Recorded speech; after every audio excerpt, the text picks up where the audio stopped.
bringing something very unusual to the tournament. We will get into that in a little bit, and we'll have him go up against Paulo. So this should be an interesting matchup. Peter, of course, most known for being the Night March King. He loves his Joltik, but Joltik is no longer in the standard format, and he's going to be bringing something off the wall for sure. I will say I did first learn about him when Night March was very popular and for his specific love of Joltik. Yep. But we'll see how he's chosen to respond to a Night Marchless meta. Maybe he's just gone into the Lost March direction. Although I would think that to be that is not it. Not likely. Yeah. All right, so here we go. Looks like we got Pikachu and Zekrom for Paulo. And oh boy, we got quite a treat from Peter's side. He is going to start off with 2 Keldeo GX, who has got an interesting ability. It cannot be damaged by Pokemon GX. And I got to tell you, one of the weaknesses I've seen with this Pikachu and Zekrom deck is it does not run very many non-GX Pokemon. With the loss of Nest Ball and Ultra Ball, we just do not see very many Zapdos in these decks anymore. So now this Pure Heart ability is incredibly disruptive against Pikachu and Zekrom. And you can see he's already got 2 on the board. Similar to the Behemoth strategy that we were seeing earlier on today from Hampus Eriksson, but he was choosing to use Alolan Ninetales. Here we've got the Keldeo GX, and then we see the Eevee GXs on the bench. Is this a Vaporeon deck? Oh, yeah. Okay. Yeah, he's going to be running Vaporeon GX. Its ability is, once per turn, you can heal 30 damage from one of your water Pokemon. So even if your opponent is using non-GXs, if they aren't getting one-hit knockouts, you're just going to wash away a bunch of that damage and let Keldeo keep attacking. But this is a pretty weak turn 2 from Peter. He just plays Luzamine, gets back his Tate and Liza, so not the best start, but he doesn't really need a fast start, and oh boy, his opponent does not have anything either. There you go, Vaporeon GX, as you said, Cora, coming into play. Paulo, with no real significant setup early on, is yeah, he's got nothing. He's suffering, yeah. Yeah. No Pikachu and Zekrom. Now, Paulo does understand he's going up against Keldeo GX, and he starts powering up his Tapu Koko Prism Star. Typically, you use Tapu Koko for the Dance of the Ancients ability. Charge up your Pokemon faster, get some energy acceleration, but in this matchup, you don't have many non-GXs to work with, so you actually need to power up Tapu Koko Prism Star.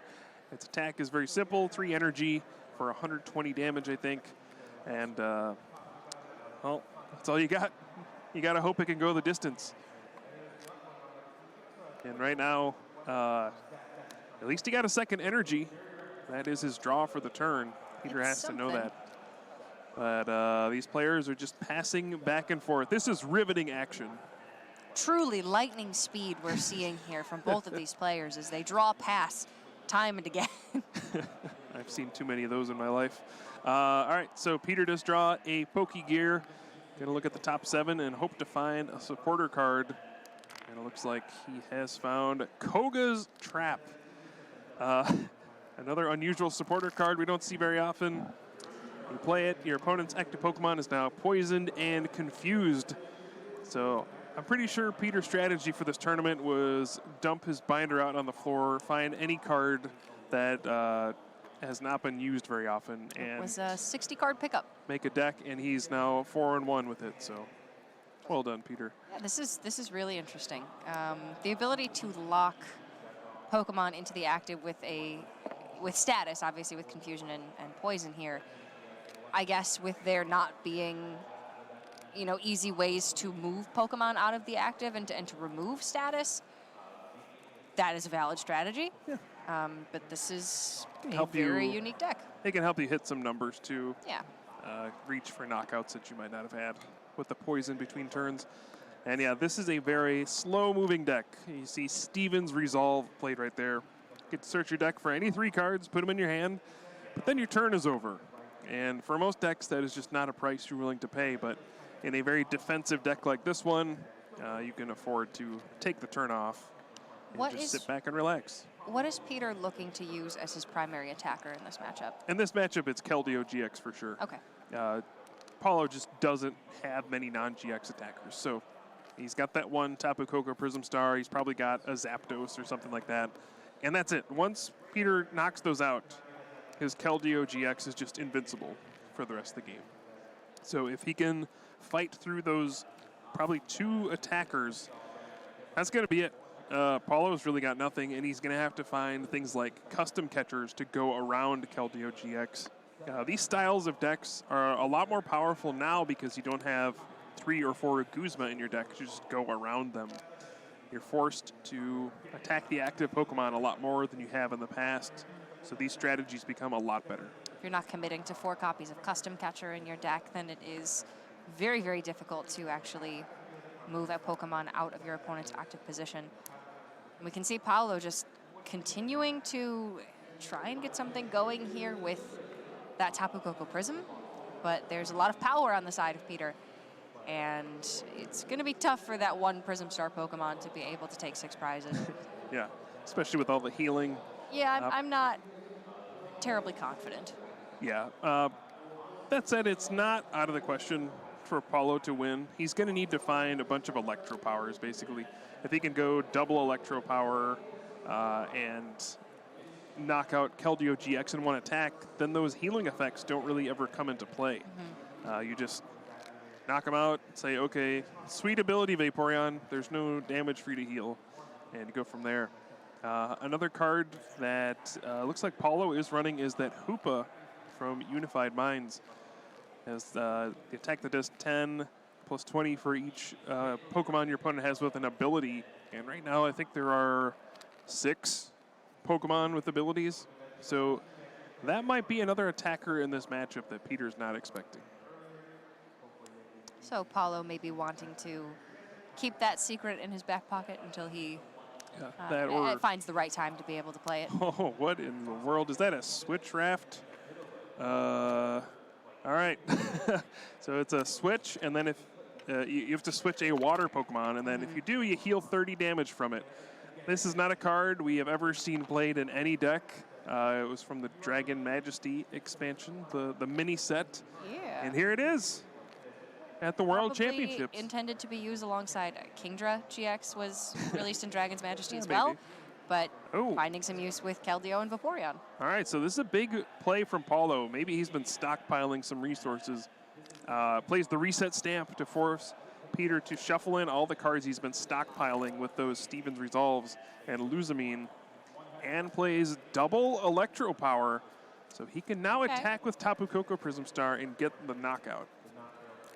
So Paulo is going for a swing here this turn to be able to take the first knockout of the game, take a couple of prizes, and hopefully find the continued resources that he needs to be able to get past that second Keldeo. All right, so it's still going to be an uphill battle for Paulo, I think, but he is doing what he needs to do to at least have a chance in this game. He is going to wipe out all the energy on Peter's side, and this is a pretty slow-moving deck. You have lost things like Aqua Patch in the rotation that would allow you to power up Keldeo GX faster. Also, Double Colorless Energy was good with Keldeo GX, but that is no longer in the standard format. So you kind of need to attach 3 times to Keldeo GX, and that's just super slow. You can run something like a counter gain to make it so your attacks cost 1 less. But for the most part, this is going to be a very slow-moving deck that needs a lot of turns to power up its Pokemon, but it can probably afford to take those turns off because, well, it's got a lot of healing. It's very defensive. If your opponent can't actually deal damage to your Pokemon, then you have a lot more wiggle room. But Paulo is going to be bringing up... So this is an interesting scenario. So Paulo played 2 Electro Powers this turn. He could have used Head Bolt for the knockout and instead decided to energy switch onto his Hoopa and use that Evil Admonition. I'm really curious to know why he would give up the knockout and attack with Hoopa instead. But maybe he's got a long-term plan. And 20 more damage for each opponent's Pokemon that has an ability, which at this point in time is all of them. Yep. But still, you would think that that's going to be good. I mean, it gets worse if you knock out the active Keldeo, but it's still going to be good later down the line because Peter is just playing a deck full of Pokemon that have abilities. So we'll have to see if this plays out well for Paulo as to, why he didn't actually take that knockout when he had it. Yeah, we do see Peter on his turn playing another Pokegear 3.0, grabbing this Tate and Liza. We have a lot of supporter cards that are typically deemed a little too slow to work. With Steven's Resolve, Luzamine is pretty much only seen in like stall decks. Tate and Liza shows up a little bit in decks, but for the most part, it's just like a one-card tech where you play it as a switch sometimes, as we're seeing here. But when your deck can afford to take turns off, maybe that's good enough. And we're going to see the Vaporeon GX come out. He can use both the abilities here, and he can also just use the GX attack to wash away all of the damage on his Pokemon. So there you go. And he's going to do that with Cure Shower GX. All right, so you thought you damaged the Keldeo, but sorry. It's back to full HP. Paulo going to start his turn with the Electromagnetic Radar. Search up a couple of GX Pokemon from the deck. Although, again, with that Keldeo, not going to be nearly as useful as they usually are. Yeah, and there's an awkward tension here. It's gone now that Peter has used his GX attack, but Keldeo GX's GX attack it's similar to the old Lycanroc GX attack, where it's 50 times the number of your opponent's benched Pokemon. Mm-hmm. And so Paulo was deliberately not benching Pokemon so that the GX attack couldn't knock out his Hoopa and his Tapu Koko in one hit. And now with that GX attack gone, he's free to bench as many Pokemon as he wants. So now he knows he can Electromagnetic Radar, grab Dedenne, play it down without really worrying. He's actually going to Pokemon Communication the Dedenne back into the deck. Probably grab that Zapdos. These cards like Zapdos are now more difficult to find because there's no Nest Ball and Ultra Ball, things that are very versatile. You can grab all sorts of Pokemon.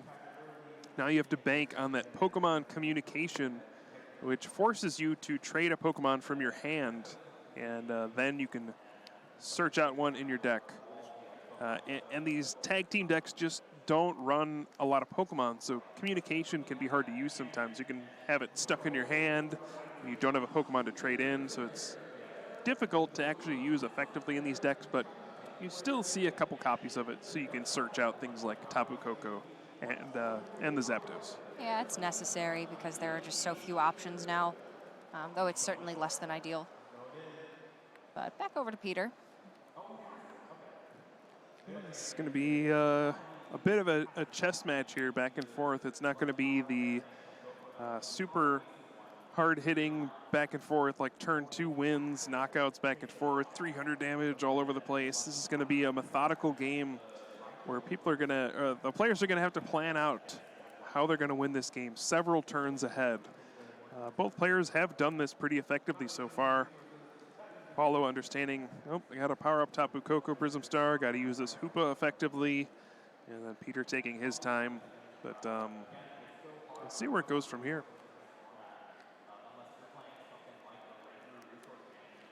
Now the Vaporeon GX, of course, does not have Keldeo GX's Pure Heart ability, so it can be attacked by Pokemon GX. Mm-hmm. And you might see Paulo line up an attack here where he's like, all right, I can actually send in Zeraora GX and Plasma Fist for the knockout and at least pick up some prizes. But no, he's going to stick to his plan, keep using Hoopa for Evil Admonition and hit for another 130 damage. 60 of that's going to get healed away by the hydrating drops of Vaporeon GX. But just saying, all right, I'm just going to keep doing this. If you're not going to do anything, eventually I'm going to knock you out, right? And it's important to know that Vaporeon GX and Keldeo GX are weak to grass, not to lightning. So Plasma Fists wouldn't be enough to take a knockout by itself, but with all of the softening up that Hoopa has been doing, it would be enough at that point. But it looks like Peter is going to be doing a little bit more healing than just the natural hydrating drops this turn. Yes. He's also got a great potion. It's not a potion. It's not a super potion. It's not a hyper potion. It's not a max potion, but it's a great potion. We're going to run out of adjectives eventually. Never. Next comes good potion. Just wait for your extreme potion. Best potion. All right, so another energy goes to Vaporeon GX. I think that's a grass energy. Mm-hmm. Yeah, Vaporeon does attack for colorless other than its GX attack. It just makes me wonder what other tech cards he's got hiding in his deck. And he's playing the unit energies, which are grass and water. Yep. 4-1 on the day. Clearly, this is working for Peter. Absolutely. Yeah, a lot of decks just are not prepared for this kind of thing. They're like, what in the world is going on? There's Eevee GX, there's Keldeo GX, there's all sorts of weird stuff happening. The grass energy is, of course, for Gardenia, supporter that lets you heal 80 damage from one of your Pokemon that has a grass energy attached to it. So there are actually no Pokemon in his deck that need grass energy to attack. He's simply playing them so he can heal with Gardenia. Yeah, the unit energy double dips. Yep. Gardenia is going to be an additional source of life gain with the great potion. Yes. And yeah, the hydrating drops. This is a very clear attempt to be a step ahead of the metagame. This not only has the Keldeo GX and the Vaporeon strategy, there's also a 3/3 line of Bronzong that has the heat-proof ability, which means it can't be damaged by fire Pokemon. So that is your option against Reshiram and Charizard. Now you might look at this and be like, why in the world would this pure water deck need to tech for Reshiram and Charizard? Don't you just win hitting for weakness and your Keldeo not being able to be damaged by Reshiram and Charizard? Like, isn't that enough? But strangely enough, the answer is no. When you have Power Plant in the Reshiram and Charizard deck, you can shut off the pure heart of Keldeo GX and just Flare Strike it for 230. And if that isn't enough, you can actually Double Blaze GX when you have the 6 fire on it to hit for 300, and it ignores all effects of attacks. So you still get a clean knockout on Keldeo GX. And Keldeo doesn't do enough damage to knock out Reshiram and Charizard in one hit, even with weakness. So even though you're playing a deck with almost exclusively water Pokemon, you still need to tech to beat the fire deck. Well, it's a very powerful fire deck and a water deck that certainly is much more methodical in its pace of play. But it's working fairly well so far in this series, and it's worked very well for Peter today. We haven't really seen a water deck be very prominent in a while. Lapras sort of made a go of it here and there. Yeah, the old Quagsire Naganadel was okay for a bit. Okay, so I have to admit, I just realized all those turns ago when Paulo played the double Electro Power, had the Tapu Koko Prism Star powered up. It's like, why in the world wouldn't he use Headbolt? It's because he can't.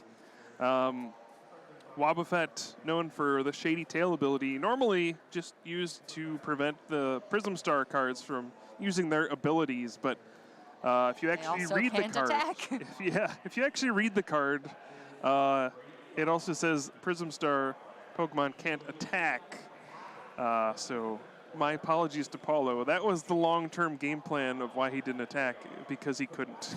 Good catch. Usually you see that one just as a lock for things like Dance of the Ancients, but it specifically says they cannot attack as well. Yep. So he had to attack with Hoopa in that instance. The more you know. Da, da, da, da. All right, this is still anyone's game. Believe it or not, nobody has taken a prize card yet, but that is about to change, Cora. We've just seen the double custom catcher, and Keldeo GX will fall to the evil admonition of Hoopa GX. And Paulo has taken the first knockout and gotten rid of all of the energy on his opponent's side. So now he's down to 4 prize cards. Still got that Hoopa up and running. I feel like we're painting a very black and white picture here. We've got the pure heart on the left. We've got the evil admonition for Paulo. Somebody's making themselves out to be a villain. Yep. And Tapu Koko Prism Star still cannot attack. Just get that one out there.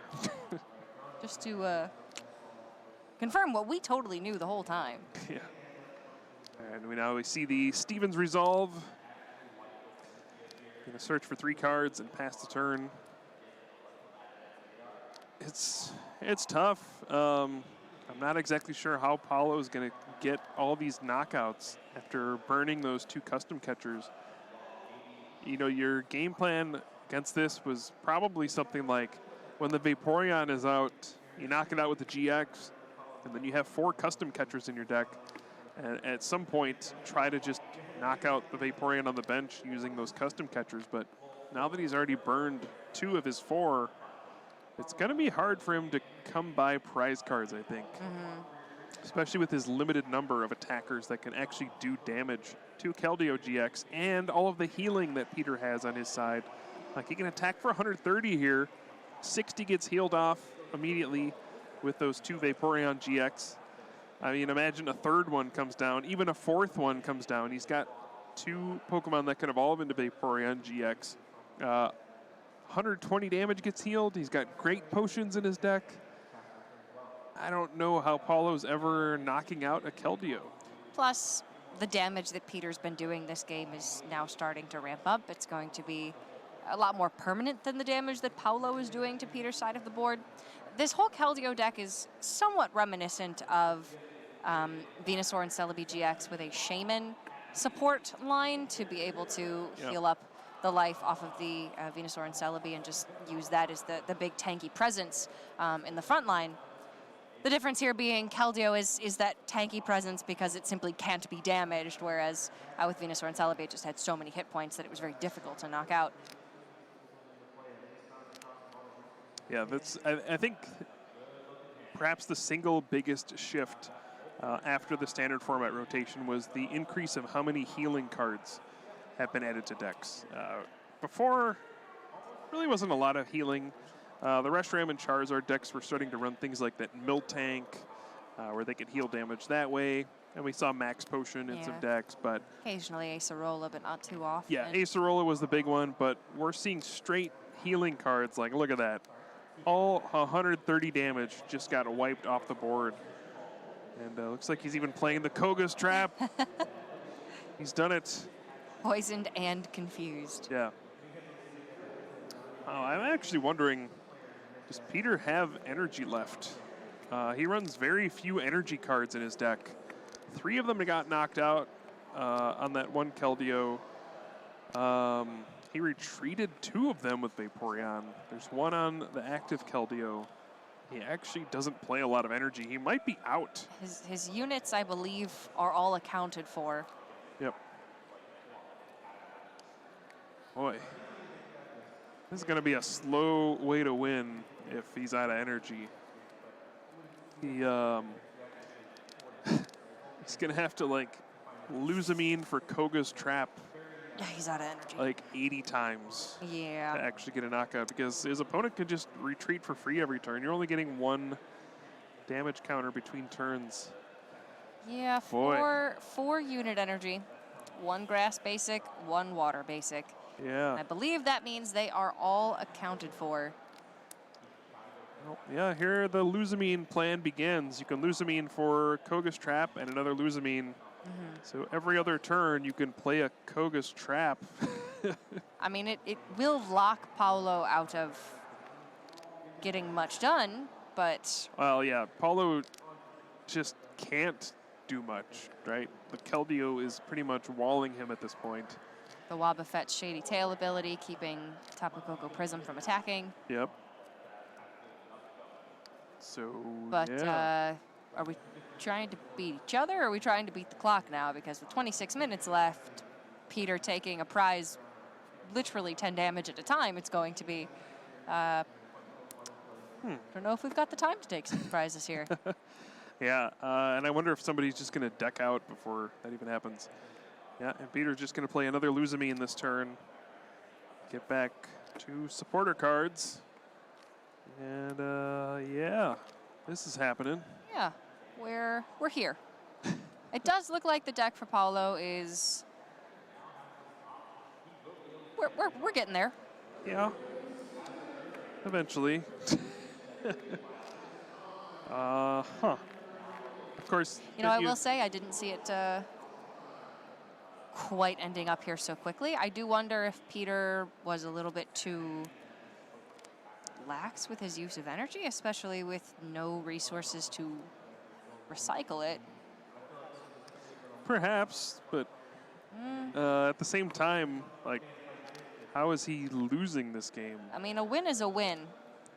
Well, yeah, if your opponent loses, you win. So it's a win. Doesn't matter how you got there. Yeah. So the one way I could see Paulo winning this game, it would require him to have like every resource in his deck.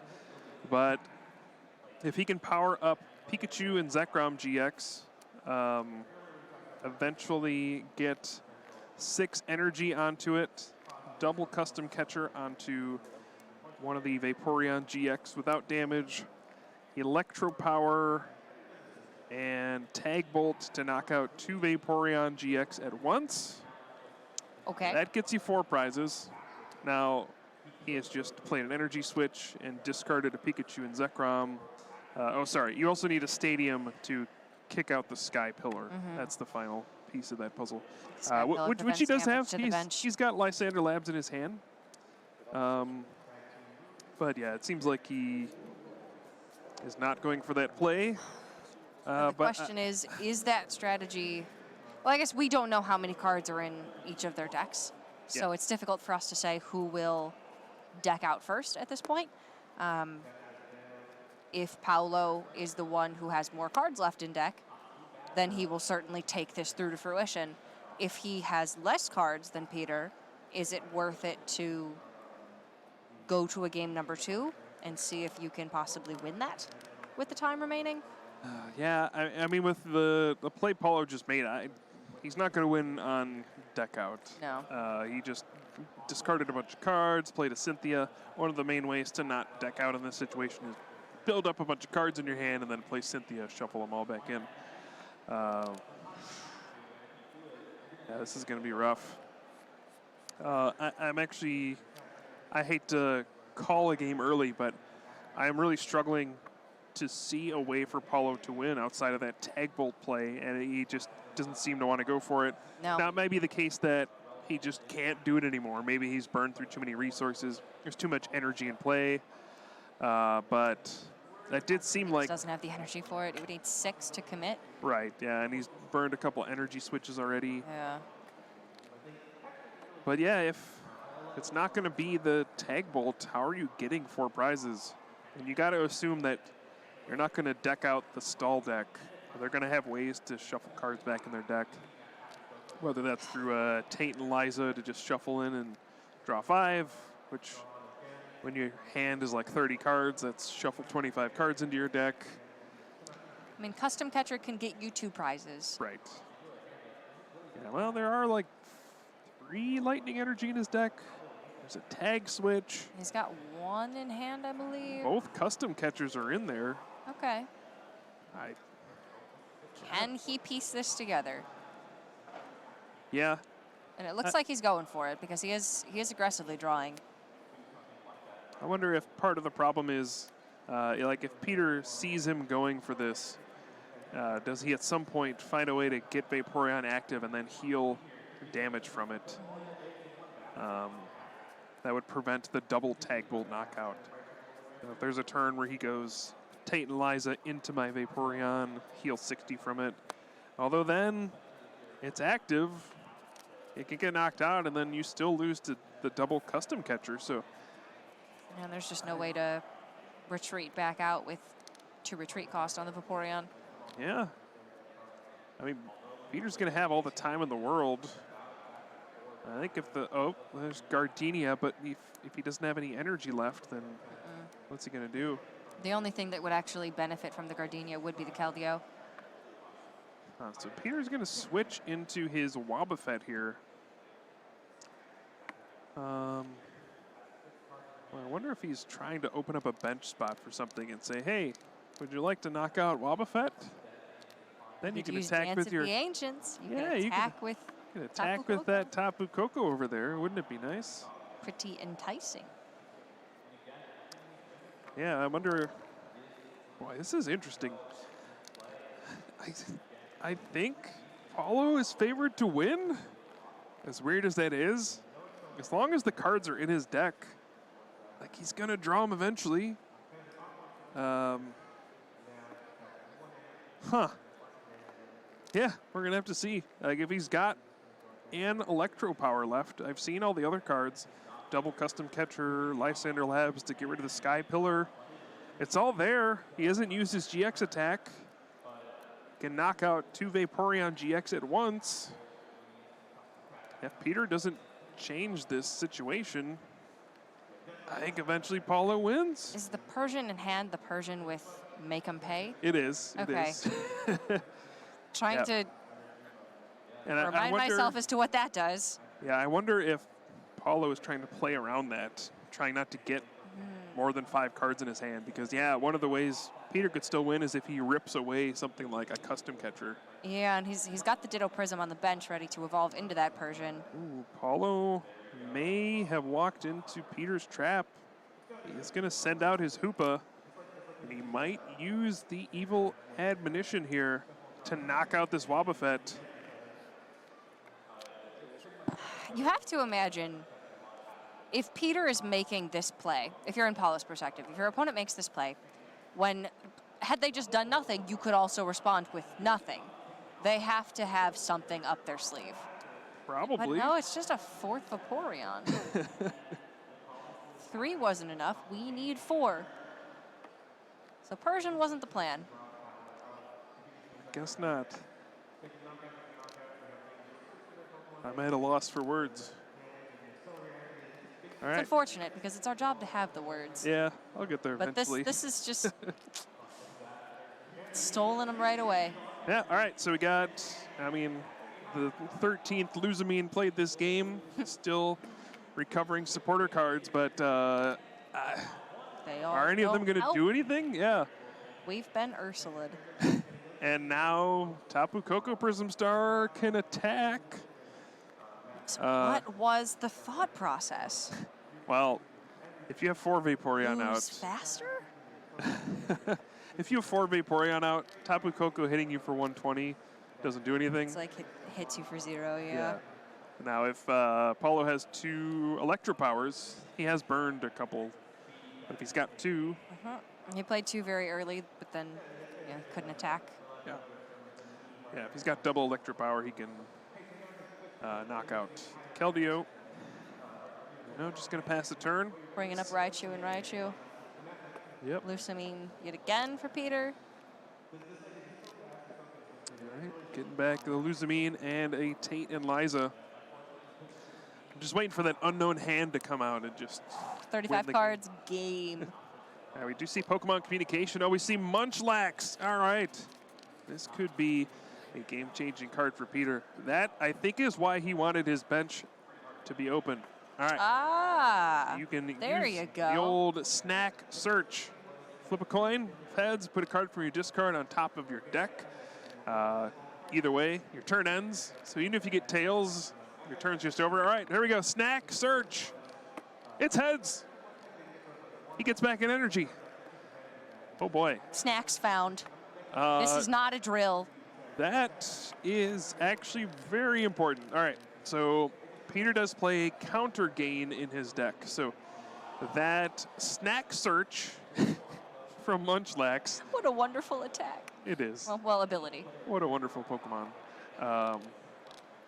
Will allow him to attach a second energy to his Keldeo and play a counter gain and start attacking. So he can start attacking for 110 every turn. And he knew that he was taking a prize deficit because now with an additional energy, he can get ahead. And this was a very calculated risk. If he'd flipped tails, then he would not have had the energy to attack, and he would have essentially just passed a turn. Oh, He's doing a lot of turn passing anyway. Yeah, he didn't even attach. We saw Peter use full maximum Luzamine.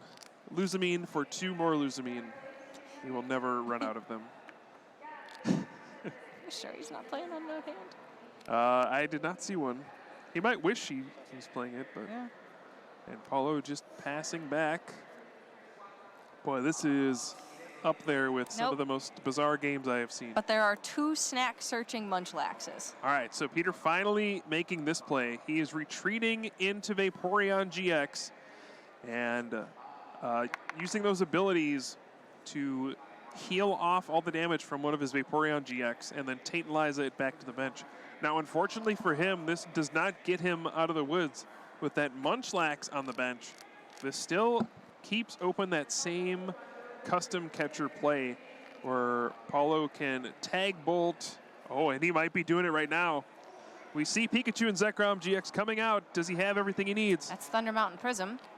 He's got that. Now he only needs 5 energy to tag bolt.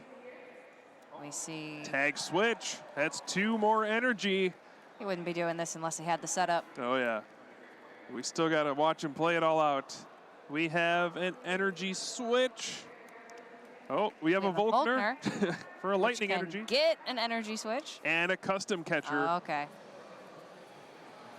And remember, he has not used his GX attack yet this game. There's the 5th energy for Tag Bolt GX. The bonus has been unlocked thanks to the Thunder Mountain Prism Star. Electro Power. Double custom catcher. He's got it all. Tag Bolt GX for the last 3 prize cards, and Paulo wins a marathon game over 35 minutes. And he is now up 1-0. We've really got to unpack what happened there in the last few turns. So Peter gave up a prize to Paulo, knowing that he needed bench space free to be able to play Munchlax to snack search for energy. Yep. Otherwise, he would never be able to attack again.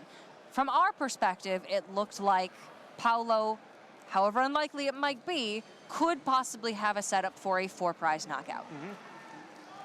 But because Peter felt like he was pressured enough to give up a prize to then continue to pressure himself, Paulo was just able to get the 2 custom catchers, 5 energy with the Thunder Mountain to be able to tag bolt for 3 prizes and take the game.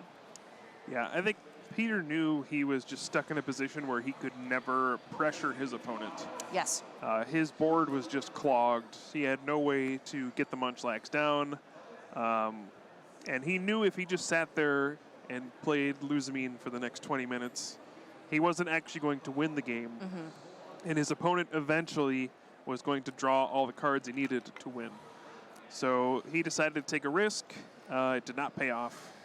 But you got to wonder, maybe if he had gone for that Persian, which is in his prizes, at some point, you know, if Paulo had like 6 cards in his hand one turn, maybe he could have taken a turn off to go, okay, Persian, make him pay. And if you're holding on to a custom catcher, I can snag the last one. And it just completely locks Paulo out of the game at that point. Yeah, I wonder if maybe we could have gone for the Persian first and then followed up with the Munchlax maybe a little bit later on. You still obviously have to look at, will there be bench space open? Paulo would have to take another knockout for that Munchlax to be played. But even still, a draw is better than a loss. So at this point, could that Persian have extended things? These players are 4-1. Yeah, at this point, a draw is a loss. All right. You need to get to 6 wins, basically. Yeah. So, yeah, you got to be going for wins at this point. Maybe Peter felt the best shot at winning was hoping, you know, one of those cards was prized for his opponent. He needed Electro Power. He needed a bunch of energy switching cards. He needed both custom catchers to be there. It's a lot of requirements. And there's a lot to look at very early on in that game to see how Peter managed his energy. Could it have been better? Yeah. Would he have set up with that Munchlax earlier? Did he need 4 Vaporeon on the board? There's a lot of questions to ask. But it seems like this is just a deck that is very heavily requiring bench space, and you only have 5 spots. Yeah, and you got to give full credit to Paulo for navigating through that game. That was excellent. basically from the first turn, looking at his opponent's active Pokemon and being like, okay, this is not normal. I need to change my strategy. We're not going turn 2 full blitz. I need to be patient, figure out my spots when I can attack. And he figured it out. He played the long game, and he did indeed have a long-term plan, and he executed it. Just impressive to watch. That's Very. the kind of play you would expect at the World Championships, figuring out a plan on the fly. I got to assume this is not a matchup he's played very often. His Keldeo deck is a pretty rogue deck, but hey, he figured it out. Just being able to look at any situation and say, how am I going to get my 6 prizes? Yeah. But, I mean, on that final turn, he knew exactly what he had to do. He'd had that one coming for quite a while. So having that kind of forethought is really impressive. And now we do see Paulo searching up that Zapdos right away in game number 2. Peter did not have a very explosive start. I mean, it's probably as explosive as his deck can get. He played a Steven's Resolve, but he didn't get any EV down on the first turn. And that could open up a situation where Paulo is able to do things like attack you with Zapdos twice, get an Electro Power in there at some point, and get a knockout before Peter's able to get those healing cards up and running. And that's exactly what he's going to go for. One Thunderous Assault for 80 damage. And Peter's probably feeling the heat a little bit. Might be wondering, should he have grabbed a Great Potion or something to heal off this Keldeo, because it is in a little bit of danger. And one thing you don't want to do when you're playing these defensive decks is give up unnecessary prizes. Your eventual goal is to lock your opponent out of the game. You know, at some point you're going to give up some prizes, that's fine, but when your opponent gets an easy GX knockout where they really don't have to exhaust any resources, that's when your deck really just doesn't function the way you want.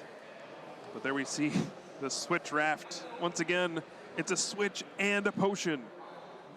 2 powerful cards aptly combined. Named. 2 great tastes. Oh boy, are we going to see the Joy Maker from Eevee? Oh no, okay, we're not. Nah, he's just going to go ahead and Steven's Resolve. It'll end the turn, but he gets to search out a couple cards from the deck. Maybe make the next turn smoother. That's a very reasonable attack, though, for this kind of deck. Joy Maker GX, just get 3 cards from your discard back into your hand. That would make me happy. That's not bad. Yeah.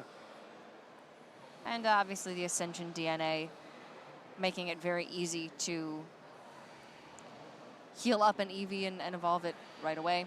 Yeah, if Get it takes those some fully damage. healthy Vaporeons. Yeah, if it takes some damage, you can use the ability Evolve, heal all the damage. It's not bad. Used to play with Energy Evolution Eevee. Yes. It is. It's a lot easier to evolve your Eevee with Energy Evolution, but Yeah. that has rotated out. We work with what we've got. Yep. Alrighty, so now we see Paulo going with the Volkner. Card that's been debated a little bit in Pikachu and Zekrom decks. I think at this point, most of them are running Volkner, but before the standard format rotation, there was a question of, should you run Volkner? Is it too slow? Would I rather just have things like Cynthia? I think before the format, that was a reasonable question to ask when you had more options. Now, you don't have as many options, so any level of consistency is appreciated. Yeah, and being able to do something like this where he plays Volkner for Electromagnetic Radar, which turns into Dedenne GX, which turns into draw 6 cards. Yeah. Yeah, it's basically Cynthia, right? You're chaining quite a few tools together, but you're getting a lot of resources out of it. Yeah. And Paulo looking for something big here. Would love to get a knockout on this Eevee GX if he could. He's pretty far away from it right now. He would need GX with 160 hit points. Yeah. He would need probably some combination of Tapu Koko Prism Star or Thunder Mountain Prism Star and Electro Power, something like that. Otherwise, this is going to be a pretty boring turn. Where Zapdos only gets the bonus damage if it came from the bench to the active spot this turn, but only doing 10 damage to that Eevee GX. That's not very much, Cora. It's more than nothing, That's the but lowest. it's a lot less than More. That's the lowest amount of damage you can do, 10. Well, when you put it like that, we might as well have done nothing. And it just got washed away thanks to the Ascension DNA. Now Vaporeon is out, and the second one. Now we can heal all damage from that Keldeo in the active. That's right. And now it's looking like Peter is in a lot safer a place than he was going into turn number 2 with a damaged Keldeo at risk of being knocked out. Yeah, the problem for Peter here is, look at that clock. Yep. Only got about 5.5 minutes plus a couple extra turns to take all 6 of his prize cards. This is the style of deck that can be somewhat risky in a tournament setting where you're playing these best of 3 matches. You only get 50 minutes plus 3 extra turns. These kinds of decks can almost function like you're playing a best of 1, where it's like, if you lose game 1, you're not going to win the match. You just don't have enough time to win 2 games. But if you win game 1, it probably took forever. Yeah. So you're probably going to win the match. It's a real risk that you have to be willing to take when you're playing a control strategy like this. But clearly it's been panning out well for Peter so far. However, looking like this might turn into a loss for him, putting him at 4-2, requiring him to win out from this point on to actually make it into day 2. Yeah, and we do see that Erica's Hospitality going to draw 5 cards for Paulo, 1 for each Pokemon Peter has in play. And he's debating, do I full blitz for 0 here? Just to be able to attach some energy. No, I'm actually just going to retreat and be able to Thunderous Assault for more damage next turn. Third Vaporeon in play. Steven's Resolve going to grab 3 cards and end the turn. Turns out when you get to put any 3 cards you want into your hand every turn, you tend to have the cards you want. It's funny how that works out. Yeah. We could probably see Lucamine chaining Steven's Resolves the further into this game we get. But again, we've only got 3 minutes and 40 seconds on the clock, so how far are we really going to get? Peter's got to attack. He's got to start taking knockouts.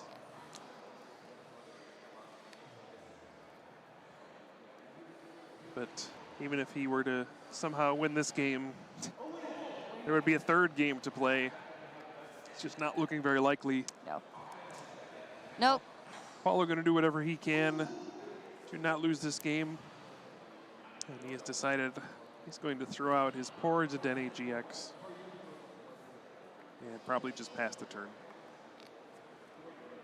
Peter has Koga's Trap. He could do that, plus the GX attack, and knock out Dedenne. Oh boy. And they, as you said, Cora, Lucamine for double Steven's Resolve. The slowest of chains.